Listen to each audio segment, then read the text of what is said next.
کسی گاؤں میں ایک آدمی رہا کرتا تھا۔ وہ بہت نیک تھا اور ہر وقت عبادت اور ذکر و اذکار میں مصروف رہا کرتا تھا۔ ایک دفعہ وہ جنگل سے گزر رہا تھا کہ اس کو چمکتی ہوئی کوئی چیز دکھائی دی۔ جب وہ اس کے پاس گیا اور اس کو غور سے دیکھا تو وہ کوئی عام چیز نہیں تھی بلکہ وہ سونے کی ایک اینٹ تھی۔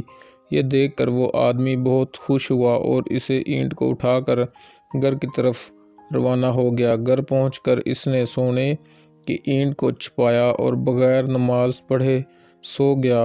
وہ پوری رات اس کے بارے میں سوچتا رہا کہ اس اینٹ کو بیچ کر اتنا سارا پیسہ آئے گا، وہ اس سے محل بنوائے گا، اعلیٰ شان کھانے کھائے گا اور بہت کچھ کرے گا۔ وہ پوری رات یہ سوچتا رہا۔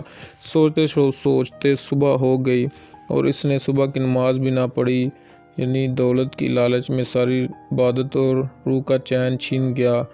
اگلے دن وہ اس اینٹ کو لے کر شہر کی طرف جانے لگا۔ راستے میں ایک قبرستان سے گزر ہوا تو دیکھا ایک آدمی قبر کی مٹی سے اینٹیں بنا رہا ہے۔ یہ دیکھ کر وہ دنگ رہ گیا اور یہ سوچنے لگا کہ میں نے اس دولت کی وجہ سے اپنی نماز اور عبادت چھوڑ دی، لیکن جب میں مروں گا تو یہ دولت یہیں رہ جائے گی اور لوگ میری قبر کی مٹی سے بھی اینٹیں بنا کر اپنے گھر بنائیں گے۔ یہ سوچ کر اس نے وہ اینٹ پھینک دی اور پہلے کی طرح عبادت اور نماز و ذکر میں مصروف ہو گیا۔ تھینک یو گائز، ملتے ہیں نیکسٹ ویڈیو میں۔ آخر میں دعا ہے اللہ تعالی ہمیں عمل کرنے کی توفیق عطا فرمائے، آمین۔